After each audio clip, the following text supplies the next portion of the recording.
الحمد لله العلي الأعلى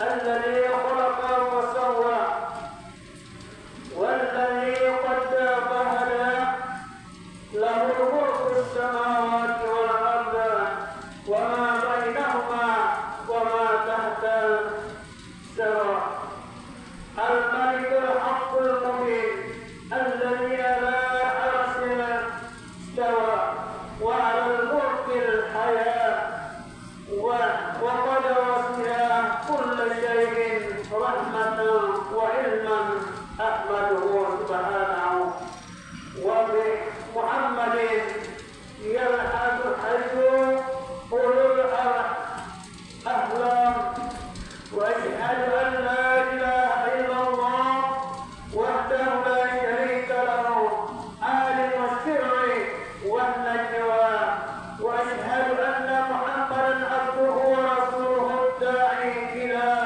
كلمات التقوى اللهم صل على عبدك ورسولك محمد وعلى آله وأصحابه أئمة العلم والهدى وسلم تسليما كثيرا ويا أيها أما بعد فيا أيها الناس اتقوا الله حق تقاته ولا تموتن إلا وأنتم مسلمون صدق الله العلي العظيم وصدق رسوله النبي الكريم ونحن على ذلك من الشاهدين والشاكرين محمد رسول الله صلى الله عليه وسلم.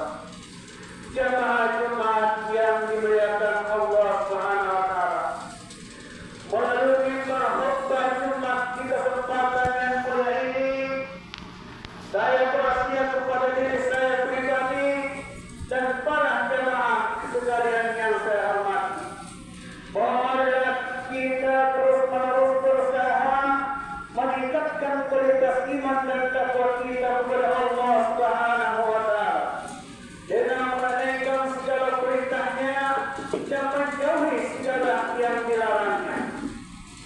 Dan marilah kita selalu meningkatkan kewaspadaan dalam kehidupan ini, agar kita tidak mudah terpedaya oleh rayuan syaitan dan bujukan nafsu yang akan melumat dan merobek-robek keimanan dan melincirkan kita ke dalam kehinaan dan kenistaan. Kita tanamkan nilai-nilai takwa dalam kehidupan sehari-hari, baik di lingkungan keluarga dan masyarakat maupun kita berada. Dengan begitu, mudah-mudahan kita mendapatkan kebahagiaan hidup di dunia dan akhirat. Amin ya rabbal alamin. Jemaah Jumat yang saya hormati dan dimuliakan oleh Allah Subhanahu wa taala. Marilah kita terus berjuang dan berusaha dengan segala kemauan dan kemampuan yang kita miliki demi kesempurnaan iman dan takwa kita kepada Allah Subhanahu wa taala. Dengan penuh keikhlasan hati melakukan ibadah karena Allah semata, memberhentikan segala aktivitas kesalahan kita untuk mencari keridhaan Allah. Kita tenangkan iman dan takwa dengan kokoh di dalam dada kita, sehingga takwa itu merefleksi dan memancar melalui ucapan dan perbuatan kita secara nyata dalam setiap aktivitas kehidupan kita dengan penuh keikhlasan. Rasulullah sallallahu alaihi wasallam menjelaskan di dalam suatu hadis beliau bahwa tempat bersandarnya takwa itu ada di dalam dada. Beliau bersabda artinya takwa ada di sinilah. Beliau sambil menunjuk dadanya, maka dari apa yang ada di dalam dada ini ialah hati serba. Hati memiliki peranan yang sangat vital dan mengemban tugas yang amat berat, karena dalam operasionalnya setiap saat ia selalu berhadapan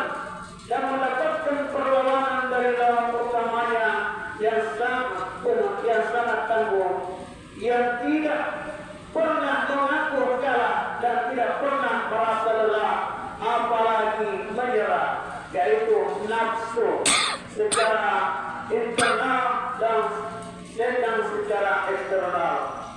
Jamaah Jumat yang saya hormati dan dimuliakan oleh Allah Subhanahu wa taala. Kedua makhluk itu nyata-nyata menjadi musuh bagi manusia. Sebagaimana yang terangkan dalam firman Allah, A'udzubillahi minasyaitonir rajim. Inna nafsa la atamma rata bisuri. Sesungguhnya nafsu itu selalu mengajak kepada kejahatan. Adapun mengenai permusuhan dan perlawanan setan terhadap ajakan hati yang dipandu oleh hidayatul fitrah pada kebenaran dan keselamatan, ia lakukan dengan tanpa benar menyerah agar manusia memilih pada kesenangan hawa nafsu dan kesenangan setan yang akan mengantarkan pada kehancuran dan kenistaannya. Allah Subhanahu wa taala berfirman, Inna syaitana lil-insani aduwwun mubin. Sesungguhnya setan itu musuh yang nyata bagi manusia. Jemaah Jumat yang saya hormati dan dimuliakan oleh Allah Subhanahu wa taala. Begitu berat tugas hati dalam melawan nafsu dan setan.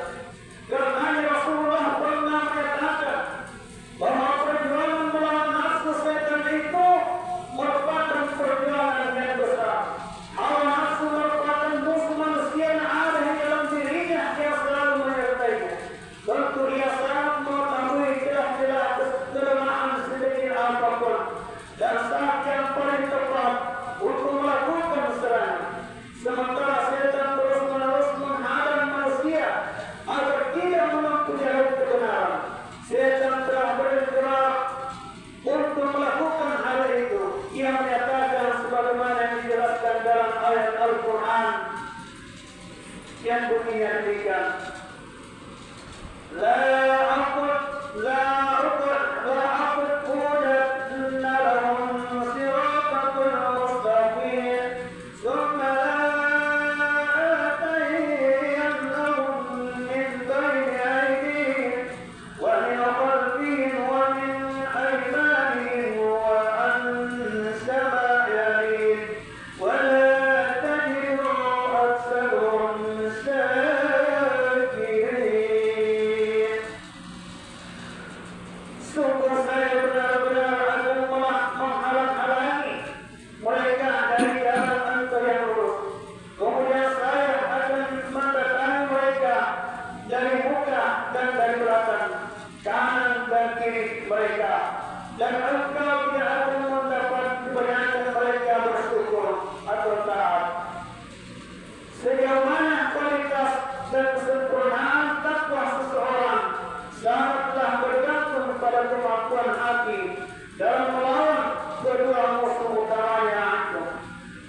Setan selalu berusaha dengan berbagai tipu daya untuk menyesatkan manusia, sementara nafsu menjadi prajurit dan mitra setianya yang menyerang dari dalam diri manusia. Keduanya bersatu dan saling bantu-membantu untuk menjuruskan manusia ke dalam jurang kenistaan dan kebinasaan. Hanya dengan cara mendekatkan diri kepada Allah Sang Pencipta manusia dan segala makhluk, serta dengan memohon rahmat dan pertolongannya, hati seseorang akan mampu melawan kedua musuh berbuyutannya dan bahkan menjadi motivator dalam melaksanakan perintah-perintah Allah Subhanahu wa taala menuju kepada ketakwaan. Jemaah Jumat yang saya hormati dan dimuliakan Allah.